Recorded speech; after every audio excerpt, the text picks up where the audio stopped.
पूरा पाकिस्तान जो है वो तैयार है 6, 7 और 8 को लाहौर में। मांग बहुत ज्यादा है। एक ताबा गुड्डा है तो उसके पीछे जो गाहक हैं वो 4 से 5 लोग जो गाहक हैं जिनके पास लाइसेंस है, सिर्फ वो मंगा सकते हैं। किसी भी रहनुमा की, सादे रहनुमा की, मजहबी रहनुमा की तस्वीर ना लगे। 25 साल के बाद बहाल हुआ है लाहौर में, इसको एज अ फेस्टिवल मनाएं। अब हम ऑफिशियली उस हफ्ते में जनाब दाखिल हो चुके हैं जहां बसंत में सिर्फ 4 ही दिन बचे हैं। अवाम इस त्यौहार का किस कदर बेसब्री से इंतजार कर रहे थे, अंदाजा लगाइए कि महंगाई का जिन भी शौक के आगे बोना साबित हुआ है। मोची गेट में 1 घंटे में ही पतंगे डोर का माल खत्म हो गया। पतंग 300 रुपए और डोर 6000 तक की बिक रही है। जी बिल्कुल। और दूसरी तरफ लाहौर पुलिस ने 9000 अहलकारों की नफरी महफूज बसंत के लिए मैदान में उतार दी है और छतों के मालिकान से श्योरिटी बॉन्ड साइन करवाए जा रहे हैं।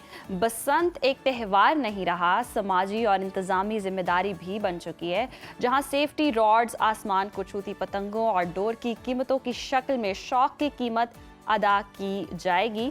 और आवाम बड़ी पुरजोश है और सामान भी ख़रीदा जा रहा है और बड़ा महंगा सामान है, ये भी शिकायत आ रही है। सुहेल बलोच की तरफ चलते हैं, लिबर्टी में मौजूद हैं और उनसे जानते हैं। बताइएगा तैयारियां कहाँ तक पहुंची हैं और जितना सामान है वो आउट ऑफ स्टॉक हो चुका है या अभी भी लोग खरीद रहे हैं?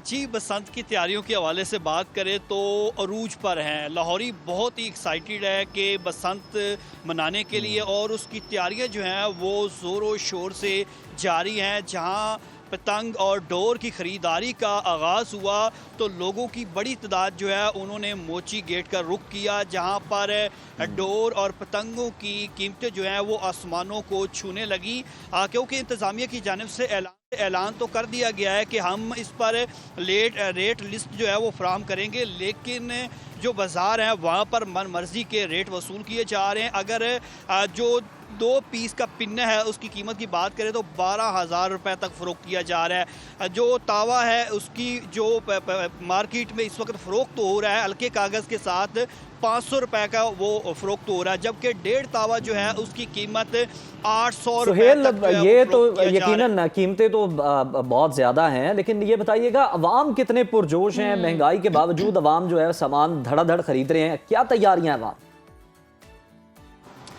आवाम बहुत ज़्यादा एक्साइटेड है कि तैयारियों में लगी हुई है, जहाँ पर ख़रीद फ़रोख्त के लिए सिलसिला जारी है। लोग कह रहे हैं कि जितनी मर्जी महंगी डोर हो, जितनी मर्जी महंगी गुड्डी हो, हमने बसंत जो है पुरजोश अंदाज में मनानी है। और बच्चे बड़े एक्साइटेड हैं, फैमिलीज बड़ी एक्साइटेड हैं। लोगों को हमने देखा है कि बाज़ारों में बच्चे छोटे छोटे आए हुए, उनके साथ फैमिली आई हैं, ख़वातीन जो हैं खुद पतंग खरीदने के लिए बाज़ारों का रुख कर रही हैं और ख़रीद रही हैं। इसके अलावा छतों की अबे से जो है वो बुकिंग का सिलसिला जो है वो तेज़ी से जारी है, जहाँ पर छतों के ऊपर जो है वो इंतज़ामात का सिलसिला जो है वो शुरू हो चुका है। लाहौर को जो है वो बसंती रंगों से सजाया गया है, बड़ी बड़ी पतंगें जो हैं वो नस्ब की गई हैं। इसके अलावा बसंत के हवाले से त्यौहार को इस्तकबालिया तौर पर जो है वो मुख्तलिफ मकामात जो लाहौर के हैं वहाँ पर भरपूर अंदाज में जो है वो सजाया गया है। जबकि लाहौरी इस दिन को ख़ास तौर पर पूरा वीक है, क्योंकि वज़ीर-ए-आला पंजाब मरियम नवाज़ की जानिब से ये कहा गया कि पूरा दिन ही जो है, पूरा वीक जो है वो छुट्टियों का आ रहा है। 5 फरवरी से लेकर 8 फरवरी तक छुट्टियां ही छुट्टियां हैं और लाहौरी उसी इंतज़ाम के साथ जो है वो बाज़ारों का भी रुख कर रहे हैं। बिल्कुल, बड़ा लॉन्ग वीकेंड जो है वो लाहौरियों को मिल रहा है और लाहौर तय कर लिया कि इसको भरपूर तरीके से यूटिलाइज करना है और ये पहला मौका होगा कि इतना लॉन्ग वीकेंड है तो लाहौरिये कहीं बाहर नहीं जा रहे, बल्कि दूसरे शहरों से भी लोग जो है वो लाहौर का रुख कर रहे हैं। आपका बहुत शुक्रिया सुहेल।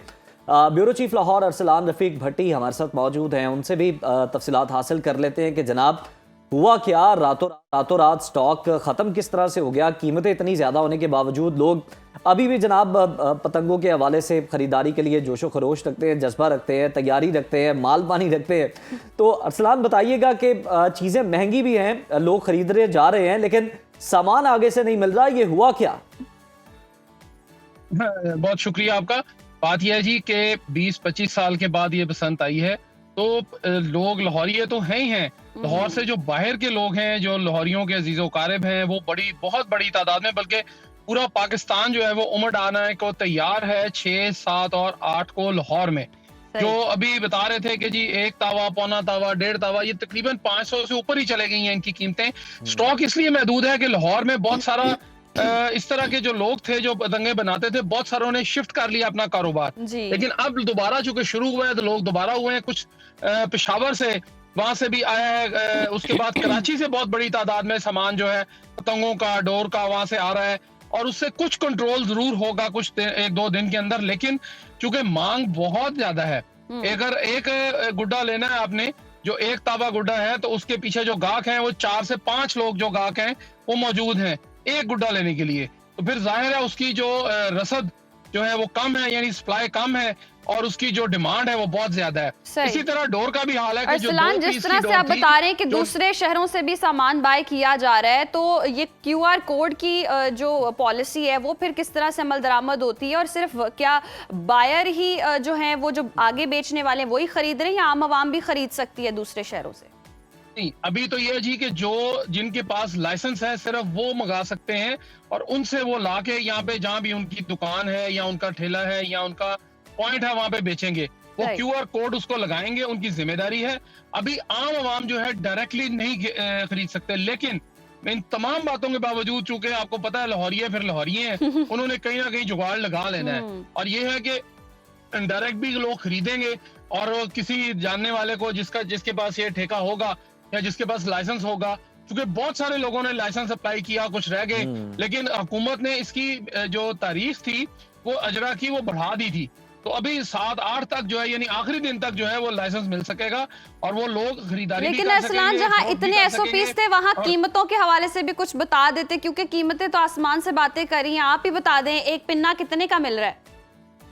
देखिए, 2 पीस का जो पिन्ना है ना, जिसको हम 5 गोट कहते हैं, सही, एक जो रील होती है इतनी सी, उसमें तकरीबन 2.5 गोट होती है। गोट ये पंजाबी का लफ्ज है। तो वो तकरीबन जो है ना जी 2 रीलों का जो पिन्ना है, 2 रीलों का, वो मिलेगा जी आपको 7,000 से लेकर 11,000 रुपए तक। और जो 4 गोट का पिन्ना है, यानी 10 गोट जिसको हम कहते हैं, या 4 रीलों का जो पिन्ना है, वो तकरीबन मिलेगा आपको 9,000 रुपए से लेकर 15,000 रुपए तक।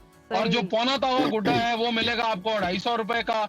एक तावा गुड्डा मिलेगा 400 से 500 के दरमियान, क्योंकि उनके ऊपर डिजाइन बड़े खूबसूरत बने होते हैं, तो उनकी कीमत थोड़ी सी ज्यादा है। और 1.5 तावा जो गुड्डा जो मैक्सिमम उड़ा सकते हैं आप इस 9 अरसलान, जितने आपने रेट बता दिए, मैं तो कहने लगी थी आप मेरे लिए सामान का इंतजाम कर दे, थोड़ा सस्ता मुझे लाके। सामान मिल जाएगा जी, बिल्कुल मिलेगा, क्यों नहीं मिलेगा, सस्ता। बात यह है जी कि जो 1.5 तावा गुड्डा है उसकी कीमत है जी 500 से लेकर 600 रुपए तक। और जो पतंग है 5 गिट की, उसकी कीमत तकरीबन 700 रुपए तक छू चुकी है। लेकिन उसको आहिस्ता आहिस्ता कमी इसलिए आ रही है कि पेशावर से और कराची से और दूसरी जगह। अरसलान, आप ये बता रहे हैं कि पेशावर से, कराची से और दीगर जगहों से भी सामान पहुंच रहे हैं, तो कुछ शिकायत भी सामने आ रही हैं कि बिलावजह तंग भी किया जा रहा है, पुलिस की जानिब से रोका भी जा रहा है, सामान जब्त भी किया जा रहा है। ये किन लोगों को रोका जा रहा है? ये उन लोगों को रोका जा रहा है जी जिनके पास लाइसेंस नहीं है। वैसे मैं एक मशवरा हुकूमत को जरूर दूंगा आपके जरिए कि जो इन्होंने जब्त किया हुआ माल है माजी करीब में, जो इस काबिल है कि वो उड़ाया जा सकता है पतंग, डोर, उसको अगर वो डोर इसके मुताबिक यानी 9 प्लाई की है तो उसको नीलाम कर दिया जाए। उससे भी खासा फर्क पड़ेगा, क्योंकि बहुत बड़ी तादाद में यहाँ पर जो लोग हैं उन्होंने पतंग खरीदनी है, बेचनी है और उड़ानी भी है। तो उसमें यह है कि कीमतें तो अभी ज्यादा है, ये नहीं है बिल्कुल कि कीमतें कम है, कीमतें कोई बिल्कुल कंट्रोल में नहीं है, कीमतें बहुत ज्यादा हो रही हैं। आम आदमी की जो ये शौक था पसंद का। अरसलान, हमें ये भी बताइएगा, बिल्कुल कीमतें बहुत ज्यादा हैं, आम आदमी की पहुंच से बाहर हैं, हमें ये बताइएगा कि एसओपीज क्या बनाए गए हैं छतों के लिए? कितना वॉल्यूम खोलने की इजाजत दी जाएगी डेको के स्पीकरों की, और कौन कौन से गाने चल सकेंगे? उसके अलावा और श्योरिटी बॉन्ड्स जो हैं वो मांगे गए हैं, क्या एसओपीज है मुकम्मल? गाने देखें जी, ज्यादातर गाने जो हैं वो पंजाबी होते हैं, उर्दू गाने बड़े कम बने हुए हैं। मसलन एक फरिया परवेज का गाना है पतंगबाज सजना, वो 1-2 गाने और इसी तरह के हैं, एक आधा नूर जहां का पुराना मलका तरन्नुम का है, लेकिन ज्यादातर ये पंजाबी के गाने थे। तो वो हुकूमत ने तकरीबन कोई 150 गाने पर बैन किया है जो कि नहीं चल सकते हैं। लेकिन मुझे बताइए कि अगर गुंजान बाद इलाका है तो उसमें पुलिस बेचारी क्या करेगी? आपने शुरू में बताया कि 9,000 की नफरी लगाई है। 9,000 इतना बड़ा शहर है, इतना 3 जोन है, 3 हिस्सों में तकसीम किया गया है। और रही एसओपी की बात, तो एसओपी ये है जी, मोटरसाइकिल सवार जो हैं वो अपने आगे एक रॉड जो है लोहे का वो लगाएंगे ताकि, और रेड जोन में कम से कम उनकी एंट्री होगी, येलो जोन में वो जा सकेंगे और ग्रीन जोन में बिल्कुल सफर कर सकेंगे। उसके अलावा आप घरों से जब बाहर निकलें तो गैर जरूरी सफर से हुकूमत ने कहा जी कि परहेज करें, खासकर मोटरसाइकिल सवार। सही। और छतों पे जो एसओपी है कि छतें प्रॉपर तरीके से साइडों से कवर होनी चाहिए, ठीक। उन पे या तो वो टेंट लगा होना चाहिए या खारदार तारें या कोई भी तार जिससे वो रुकावट पैदा हो सके, यानी हर्डल आ सके कि बंदा जो है छत से नीचे ना गिर सके। इसी तरह छतों के ऊपर जो बॉन्ड श्योरिटी भरवाए जा रहे हैं, उनमें एक तो ये गानों वाली बात जो आपने की, दूसरा ये कहा गया कि कोई फायरिंग नहीं होगी, जो फायरिंग करेगा उसको मौके पर सजा दी जाएगी। क्योंकि मैजिस्ट्रेट जो है उस दिन बैठेंगे 6, 7, 8 को ड्यूटी मैजिस्ट्रेट, और वो मौके पर सजा देंगे, समरी ट्रायल करेंगे फौरन, यानी फौरी ट्रायल होगा। अरसलान, बहुत जबरदस्त एसओपीज बनाए गए हैं और अगर बाइक्स पे रॉड वाली बात की जाए तो बहुत ही जबरदस्त इकदाम है और सराहा जाना चाहिए, क्योंकि फ्री भी दिए जा रहे थे जो रॉड्स थे, तो ये एक जबरदस्त इकदाम है। उसके साथ साथ अगर हम देखें तो जिस तरह आप बता भी रहे हैं कि ये सारी सूरत हाल होगी और फौरन से पकड़ दकड़ भी होगी, तो जिन्होंने पुरानी कोई डोरे रखी हुई हैं, कैसे पता चलेगा कि फलां छत पे कोई इस्तेमाल कर रहा है? कि इतनी कोई नफरी है कि जो जाके चेक एंड बैलेंस रखेगी इस चीज का? बड़ा आपने सवाल किया मुझे फंसाने के लिए, लेकिन मैं इसमें से निकल जाऊंगा अभी जवाब में। बात यह है जी कि नफरी बिल्कुल है और हुकूमत ने बिल्कुल तैयारियां कर ली हैं। छतों के ऊपर पुलिस वाले तैनात होंगे, अंदरून शहर भी, यानी ए रेड जोन में, बी येलो जोन में और ग्रीन सी, तीनों जोन्स में छतों के ऊपर तैनाती कर रहे हैं और ड्रोन्स उड़ाए जा रहे हैं, ताकि अगर कोई इस किस्म का काम होता है या कोई गैर मंजूर शुदा डोर उड़ाएगा। अरसलान, अगर ड्रोन पतंगों में फंस गया तो पेचे कैसे लड़ेंगे? पेचे लड़ाएंगे जी, वो ड्रोन बड़े अच्छे वाले ड्रोन हैं, वो खुद ब खुद बचेंगे, उनके अंदर सेंसर लगे हुए हैं, वो ड्रोन इस तरह उड़ाएंगे कि बड़ी महदूद तादाद में होंगे और वो दूर होंगे, और उनकी जो जूम इन उनका लेंस होगा वो बड़ा अच्छे तरीके से कवर कर सकेगा, पकड़ सकेगा। बिल्कुल अरसलान, ये तैयारियां तो पूरी हैं। एक चीज और है जिसके हवाले से बात करना बड़ा जरूरी है, शायद उसको डिस्कस नहीं किया जा रहा। अच्छा, अगर जिस तरह आप बता रहे हैं कि 20-25 साल पहले जो बसंत है वो मनाई गई थी, तो अरसलान तब तैयारियां और होती थी, जरा रख रखाव और होता था, आप हमसायों का भी ख्याल रखते थे, दूसरों की जो छतें हैं आप उनका भी देखते थे कि जनाब वो भी वहां पे एंजॉय कर रहे हैं। लेकिन अब जो नौजवान है, आपको पता, छोटी छोटी बात पे लड़ने झगड़ना जो है वो उनका मामूल है, तो पतंग कटेगी, उसके अलावा किसी की छत पे जाके गुड्डा लूट लिया, तो जनाब यहाँ पे तो मसले हो सकते हैं, लड़ाई झगड़े के वाकयात भी बहुत ज्यादा हो सकते हैं। देखिए बात यह है जी कि वो कहते हैं जी लोहरिया रंगबाज होते हैं, इनमें कोई शक नहीं है, और अंदरून शहर जब आप देखें तो वहाँ पे बहुत सारे इस तरह के मसाइल होते हैं। अगर कोई गौर से देखे, वैसे तो इस्लामाबाद में तो कानून आ गया कि खातून को अगर घूरा जाएगा तो बंदा पकड़ा जाएगा, तो यहाँ पे भी घूरियां और इस किस्म की बातें होती हैं।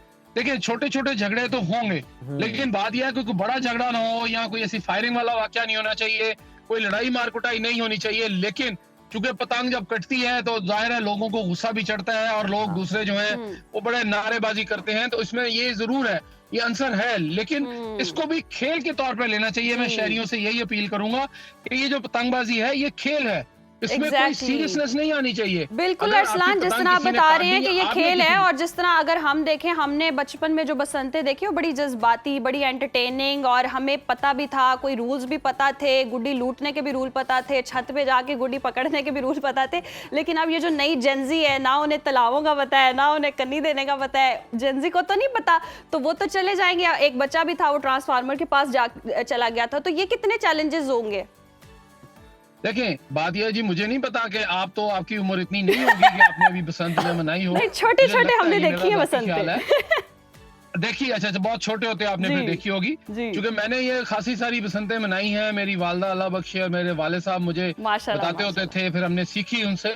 लेकिन मामला ये है कि छोटे बच्चों के जो है, ये खासकर जो गुड्डी पकड़ने वाले, जो कटी हुई गुड्डी होती है उसको पकड़ने के लिए ट्रांसफार्मर्स का उन्होंने इंतजाम किया। लेकिन आप ये कहें कि 100% जो है ये बिल्कुल ठीक हो जाएगा, सब कुछ एसओपीज माने जाएंगे, ये नहीं होगा, क्योंकि बहुत सारे जो बच्चे हैं, जो मनचले हैं। अरसलान साहब, लास्ट सवाल, तस्वीरों वाली गुड्डी, स्टिकर्स वाली गुड्डी उड़ सकती है? क्योंकि बाज लोग कह रहे हैं स्टिकर वाली गुड्डी उड़ेगी, कोई रोक के वखाए।